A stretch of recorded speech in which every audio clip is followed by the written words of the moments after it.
In this video, I'm going to show you how to do a competitor analysis. The purpose of a competitor analysis is really to try to understand the industry, to understand the existing players in the space, and get a better idea of what they're offering so that you can see where you want to differentiate and what you can offer that might be different. There are a few things that I like to look at when I'm looking at competitor research. One is, who are the key competitors in the space? Two, what factors does the industry compete on? Three, what are some of the common design and customer experience patterns that we see? Four, what are the key features that are offered by each? And five, what is the business model and price points? There's also a few templates that I like. One is a 2x2 matrix. The second is a feature comparison table. And the third is an exemplar board.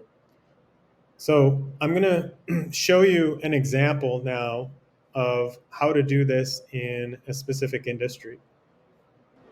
Let's look at an example of competitor analysis in the digital course industry. So first, as I said, we want to look at who are the key competitors in the space.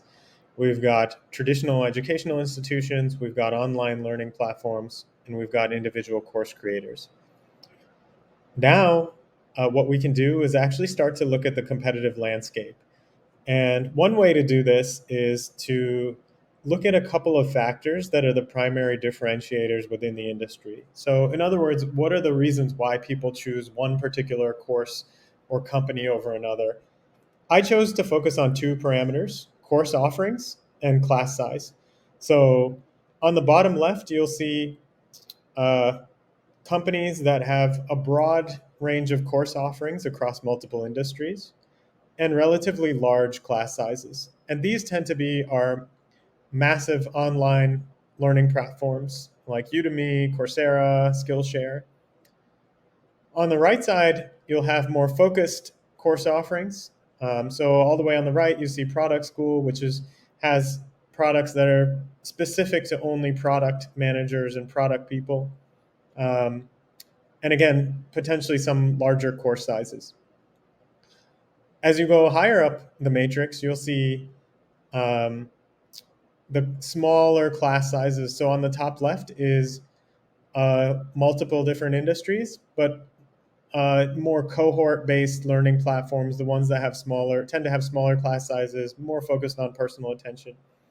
And then on the top right, uh, you have focused offerings, so product-specific or particularly or industry-specific, and uh, again, small or one-on-one coaching or small kind of segments or cohorts.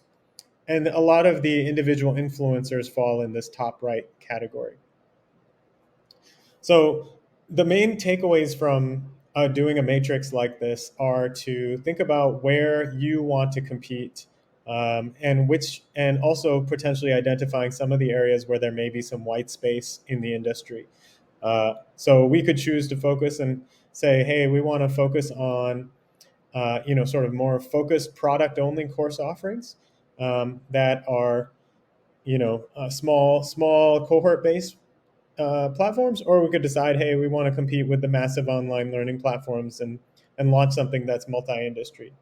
Typically, initially, you may want to start with something that's a bit smaller and more focused and really carve out a niche before going mass market. So in our case, for the product area we're exploring, we're going to look at kind of this cohort-based, more either the individual course creators or some of the product-specific cohort-based learning platforms. That's the area where we're going to focus and go deeper. Now, the next thing we're going to want to do as part of our competitor research is within these specific areas that we've chosen, we want to do a deeper dive on the key features that are offered by each segment. And we can use this. We can do this using a feature comparison matrix or a spreadsheet. In this case, we have it in a Miro. On the top, you'll have the different companies that you're comparing, and on the left side, you'll have the different kinds of features and categories that you're comparing them on. And then a lot of this knowledge you can get from some basic desk research as well. So from this kind of a comparison sheet, we can understand what are the places where uh, there's a lot of competitor offerings, but also what are some of the potential gaps in the market. And then lastly, as part of the competitor analysis, we want to understand the uh, more from an experience standpoint, not just UI UX, but from a customer experience standpoint. How do the different platforms out there and the different solutions out there compare to one another? And we can log some of this in a Miro board or in some kind of inspiration board where we start to go and look at the end-to-end process that other uh, customers, that other platforms offer, and see what are the commonalities between those different platforms, and then what are some areas where there may be opportunities. So I'm going to go ahead and show you a couple of examples now of um, walking through a few different um, platforms, existing platforms, and then making some observations. Now let's look at a few existing players in the digital course space. So let's start with Coursera. When you're walking through the customer experience or trying to get a feel for the customer experience, you want to pay attention to everything. What is the first thing that they say? What is the messaging? What is the copy? Who do you think they're targeting? As we discussed, uh, in this case, Coursera is going for a more general audience. So you see their main headline is Learn Without Limits. It's not specific to product managers, not specific to a particular industry. It's really focused on the diversity of courses that they offer and the different types of segments that they cater to. So here you see they're really focusing on variety and volume. Now, to contrast that with a different example, we talked about Reforge as a second example. In Reforge's case, they're really focused on the quality of their experts. So you see that's the main messaging, the top tech experts. Uh, and then as you go down, they're really focused on actionable insights. They want to give the impression that these are real experts in the field who have done this before, and they can give you practical knowledge that you can use, and it's not just theoretical knowledge. So you can see there from their messaging and from the design of their page that they're really trying to highlight um, the experts and the quality of the experts. Now, typically when I'm doing this kind of UX breakdown or competitor breakdown, I will actually go through the whole process of signing up, potentially even taking a course, so that you get the full experience that's available today. But for the purposes of this video, I'll just kind of talk through it. But that's, if you were doing this for yourself, you would want to go through and actually experience the whole site. I do want to be clear, the purpose of doing this is not to copy or do what the competitor or the existing platforms are doing. It's just to understand what is out there already so that you can then see where are you going to differentiate. And in some cases, you may decide to do the opposite. If everybody's doing one thing, we may actually decide that we want to do the opposite. Let's now look at a couple of other examples. So here's Maven.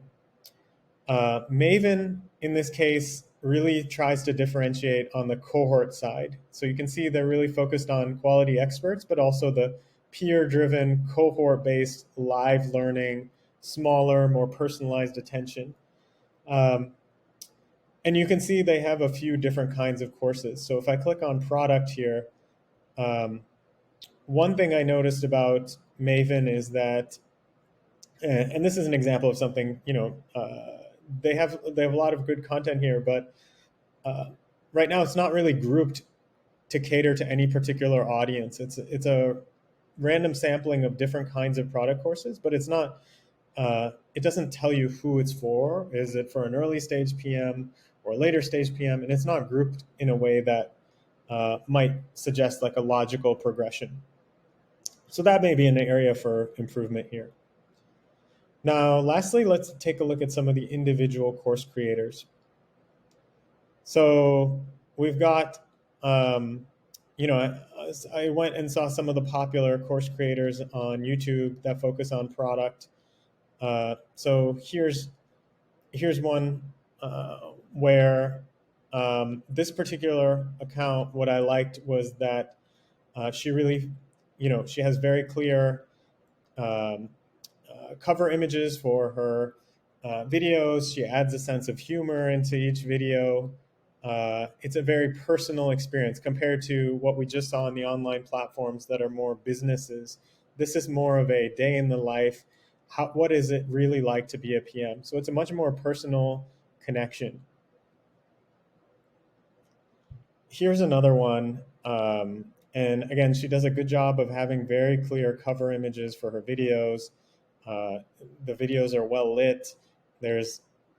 It just gives you a personal feel, almost like you're having a one-on-one conversation or a personal Zoom chat.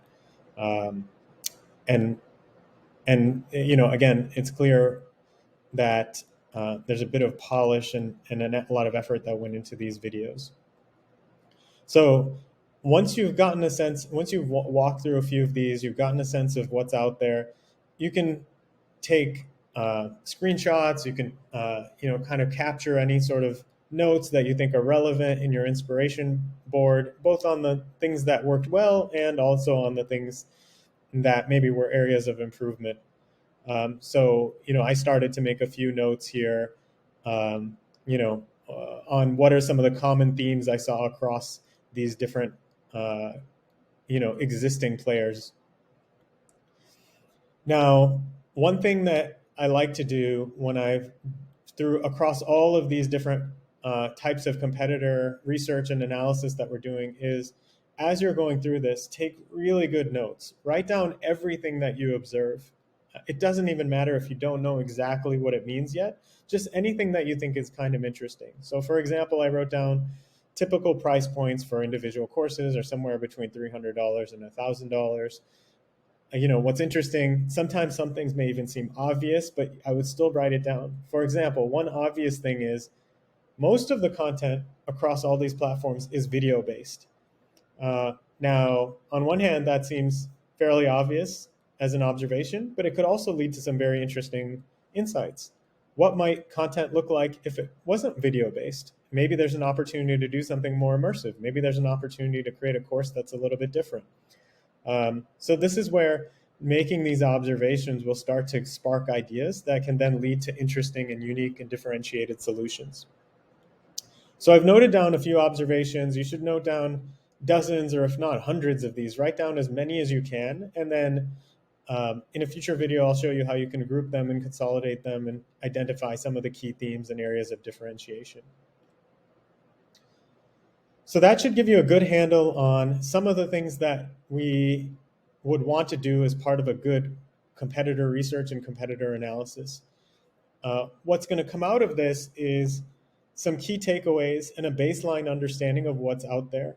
And then as a next step, what we'll do in a future video is put together a customer journey that starts to bring some of these insights together from the industry, from competitors, and also some of the observations that we've made along the way.